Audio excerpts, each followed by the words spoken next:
Hello everyone, ఈరోజు మనము restaurant స్టైల్లో పన్నీర్ కర్రీని ఈజీగా ఇంట్లో ఎలా చేసుకోవాలో చూసేద్దామండి. ముందుగా మనం ఇక్కడ ఒక ప్యాన్ పెట్టుకొని సరిపడా ఆయిల్ తీసుకోవాలి.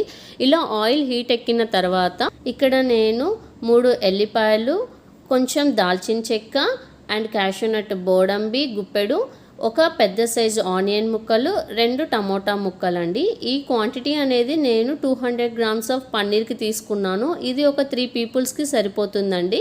ఇలా తీసుకున్న తర్వాత మనము ఈ టమోటా ఆనియన్ ముక్కలను బాగా ఆయిల్లో మగ్గనివ్వాలి. ఇలా ఆయిల్లో మగ్గిన తర్వాత మనం ఒక జార్లో తీసుకొని మెత్తగా గ్రైండ్ చేసుకోవాలండి. ఇందులో సరిపడా ఉప్పు తీసుకొని నేను ఇక్కడ మెత్తగా గ్రైండ్ చేసుకున్నాను. ఇలా బాగా మెత్తగా గ్రైండ్ చేసుకున్న తర్వాత ప్యాన్లో కొద్దిగా మనము ఆయిల్ తీసుకొని పన్నీర్ ముక్కలను ఆయిల్లో కొద్దిసేపు రోస్ట్ అవ్వనివ్వాలి. ఇలా పన్నీర్ని మనము చిన్న చిన్న ముక్కలుగా మనకి సరిపడే సైజులో కట్ చేసుకొని ఇలా ఆయిల్లో కొద్దిసేపు రోస్ట్ అవ్వనివ్వాలి. ఆయిల్లో మనము వీటిని రోస్ట్ చేయడం వల్ల మనకి చాలా బాగుంటాయి పన్నీర్ ముక్కలు.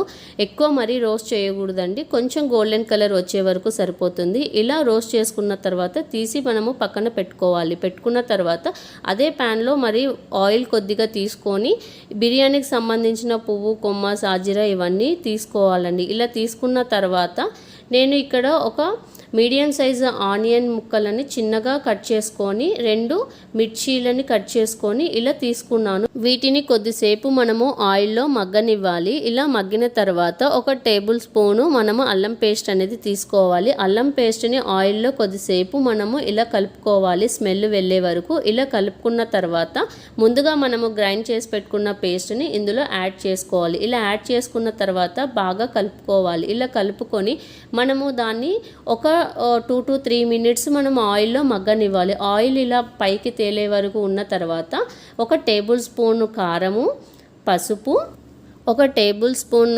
ధనియాల powder, 1/2 table spoon garam masala తీసుకొని మనము వీటన్నిటిని బాగా మిక్స్ చేసుకోవాలి. ఇక్కడ కారం మనకు సరిపడా తీసుకోవాలి.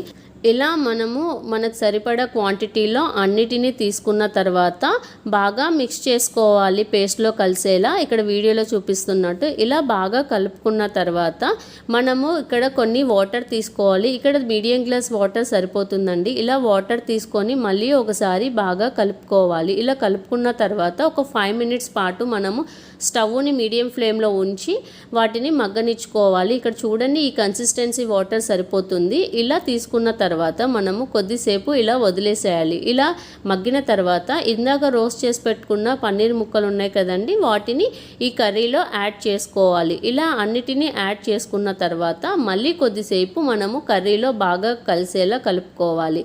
ఇలా కలుపుకొని మనము ఒక 5 minutes పాటు మనము ఈ కర్రీని మగ్గనిచ్చుకోవాలి. ఇలా మగ్గిన తర్వాత మీ దగ్గర బట్టర్ ఉంటే బట్టర్, లేదంటే నెయ్యి ఉంటే నెయ్యి. ఇక్కడ నేను 2 బట్టర్స్ తీసుకున్నానండి స్మాల్ క్వాంటిటీలో. కొద్దిగా కసూరి మెంతి, కొత్తిమీర తీసుకొని ఫైనల్గా మనము ఒకసారి ఇలా కలుపుకోవాలి. ఇలా బాగా మిక్స్ అయ్యేలా కలుపుకున్న తర్వాత ఒక 5 నిమిషాల పాటు మనము ఈ కర్రీని బాగా మగ్గనివ్వాలి. ఇలా మగ్గిన తర్వాత మనము స్టవ్ ఆఫ్ చేసేసుకొని మూత పెట్టేసుకుంటే సరిపోతుందండి. చూడండి, మనకి రెస్టారెంట్ స్టైల్ పన్నీర్ కర్రీ ఎంత బాగా రెడీ అయిపోయిందో. టేస్ట్ మాత్రం చాలా అంటే చాలా బాగుంది. మీరు ఒకసారి ట్రై చేసి కామెంట్ సెక్షన్లో ఎలా ఉందో కామెంట్ చేయండి. మీకు కనుక ఈ వీడియో నచ్చినట్లయితే లైక్ చేయండి, షేర్ చేయండి, సబ్స్క్రైబ్ చేసుకోండి.